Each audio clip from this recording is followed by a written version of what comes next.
from the Center for Michigan Jewish Heritage, and welcome to Out of the Box, a Bisel of history. Today I'm at B'nai David Cemetery. Congregation B'nai David, originally called Beth David, was formed on May 9, 1892. It was founded by 11 Jews of Russian origin and popularly known as the Russian Shul. This was one of many Orthodox shuls that opened during the years of the Great Migration when Eastern Europeans fled to the United States in large numbers. As Jewish law requires that Jews be buried with other Jews, one of the earliest services B'nai David provided for its congregants was a burial ground. They established a cemetery on Van Dyke Road in Detroit in 1898. Today, there are approximately 1,300 interments here, the first in 1903 and the last in 2015. At the time the cemetery opened, it was in a rural area just over 5 miles from the center of Detroit, with people traveling the distance with a horse and wagon or by streetcar. But with the advent of automobiles, so too came the need to pave and widen the streets. Van Dyke was one such street, and in 1932, its widening forced some of the graves along the street to be moved. Old records from the cemetery show both the old and new location after the street was widened. The stories of those buried here give us a window into life in the 1900s. One such story is that of my own grandmother, Bessie, who died in 1918. Bessie, a Russian immigrant, had arrived in Detroit just 5 years earlier. In quick succession, she married and had a son. In 1918, that son ran into the street in the path of a streetcar. Pushing him out of the way, Bessie was hit instead and died from her injuries. Her child that she saved would one day have a daughter. He would one day have me. So I can honestly say, without this woman, I would not be standing here today. In the Jewish tradition, we place a stone on the graves that we have visited. The origin of this is unclear, the reason spanning from an ancient tradition to keep the demons away, as a symbol of permanence, unlike flowers which die quickly, and, which I think is the most common reason, to show we have been here and the person's memory and legacy lives on. Here lies Hyman Kaplan, who died in 1917 at the age of 21, and this headstone tells his story. The Hebrew reads, "Our eyes won't dry of sorrow for our beloved and unforgotten son." And then in English on the bottom it says, "whose young life was unlighted by the dreaded Lake St. Clair." And you can see, like some headstones, there is a picture of young Hyman Kaplan. And I'd be remiss not to mention Rabbi Ezekiel A. Shishkin, who served as the rabbi at B'nai David from 1904 until his death in 1935. Like most congregations that started in Detroit, as the Jewish community began to migrate northwest, the synagogues followed. After several locations in Detroit, B'nai David moved to the suburbs, opening a shul in Southfield. But plagued by financial hardships, B'nai David closed, selling their building in 2000. Unfortunately, when the synagogue went defunct, it left the cemetery vulnerable. A gate and lock left the cemetery nearly inaccessible to visitors, but a home to trash thrown over the fence. But then came David Goldman and his daughter Eva, and the story of B'nai David Cemetery began to change.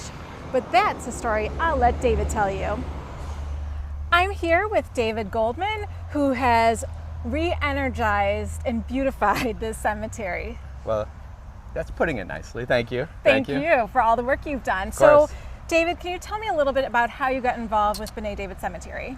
About, I would say 9 or 10 years ago, I came out here with my father-in-law. My wife's great-grandmother, Esther Malka Shabovich, died in 1918 in the flu pandemic. And she was 38 years old, and she left a bunch of kids, one of whom was my wife's grandfather. And she got buried here. And the last time, that time we came, 9, 10 years ago, the place was a mess. The grass hadn't been cut. It looked really bad, like no one was taking care of it. And so it happened to be around the time of my middle daughter Eva's bat mitzvah. And my sister-in-law said to Eva, "Hey, this would be a fun mitzvah project. Why don't you organize our family and we'll come and we'll try and clean the place up."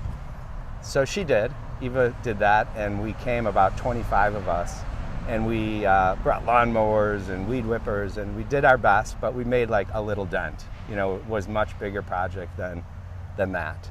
So there was one man left from the congregation, B'nai David, and it took me time, I think, for him to trust me, but eventually he did, and he gave me the key to the gate, the high security gate, and we came in and sort of began to take care of it. We had some community cleanups and invited all kinds of people to come and see the place and also help us, and that was sort of how we got started.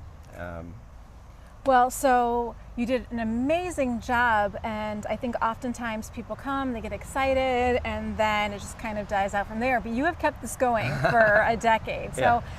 how have you done it? How have you kept this going? Well, I find this place really interesting. There's obviously a ton of history here. The fact that this was a forgotten place and people didn't know it was here. The Jewish community people didn't know it was here. And I had been to Eastern Europe several times and gone to Jewish shtetls and cities and seen what became of Jewish cemeteries when Jews left and were killed. And it was horrible, and it was sad, and it was not respectful.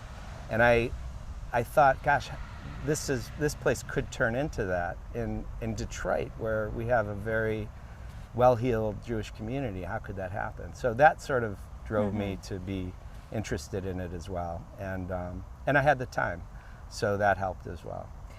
So you have cleaned up the cemetery, but you've actually done so much more. I hear there's a garden. Yeah. So the street immediately adjacent to B'nai David Cemetery is called Marjorie Street. It's a short street, and it has 9 residential lots on one side and 11 on the other, and it had become a dumping ground. The first time we did a community cleanup, we collected 600 tires. But there have been boats and cars and roofing materials and bathrooms and all kinds of stuff on that street. So we did our best to try and clean it, but really I thought the only way to keep it from being a dumping ground and make the cemetery a little more dignified on that side of the place, and also bring some brightness to the neighborhood, was to buy the lots and put a garden in there. And last year I planted a garden, and this year I planted more of it. And it's just been a really fun project and a way to connect the cemetery to something that's living and breathing and growing, and a way for me also to be a part of this neighborhood, which the Jewish community was part of this neighborhood in that we were bringing our people here to bury them, but not necessarily participating in the commerce or living here. And this is a way for us to say, we're part of this neighborhood too, and thank you for hosting our people. And so that was sort of the idea, and yeah, it's a really fun project. So going into the future, what is your hope? Where do you see this going? Well, it's a great question. So 9 years we've struggled. The place is not nearly where I'd like it to be. It's certainly better, and we've made strides, but it's an uphill battle. We need a lot of things. We need new fencing. We need all the trees around the perimeter to be trimmed. We have over 16 fallen headstones that we need to address.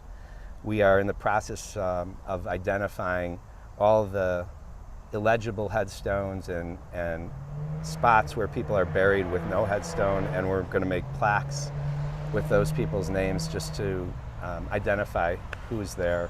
So there are all kinds of things that we want to do. Finally, now this past year, Jewish Federation, Jewish Fund have agreed that this isn't just one person or one committee's responsibility, that it's a communal responsibility. And so we're in the process now, in conjunction with Jewish Federation, of doing a needs assessment of all the Jewish cemeteries in Detroit to determine what's the future, who's going to need help. Right now, I've identified 3 cemeteries, this one and 2 others that are at risk, in need, don't have any money. There will be others. And so this needs assessment will help us determine what that means and how much money needs to be raised to eventually support cemeteries that either no longer have a synagogue attached to them or for whatever reason run into hard times. So I'm very hopeful about that, and I look forward this year to sort of putting that together with Federation, and then some of the things that I mentioned, all the repair things, the asphalt, the fence, the gate, all this stuff can be addressed with communal money rather than just trying to raise nickels and dimes. And I just want to say that this is done, you're a volunteer, you decided to do this on your own time, right? This is a passion project. Yeah. I mean, I enjoy doing it. It's just something fun and interesting, and I get to meet all kinds of great people and learn all kinds of interesting history. And so yeah, it's just something I like to do. And if someone did want to help contribute to this, is there a way they could do that? Sure.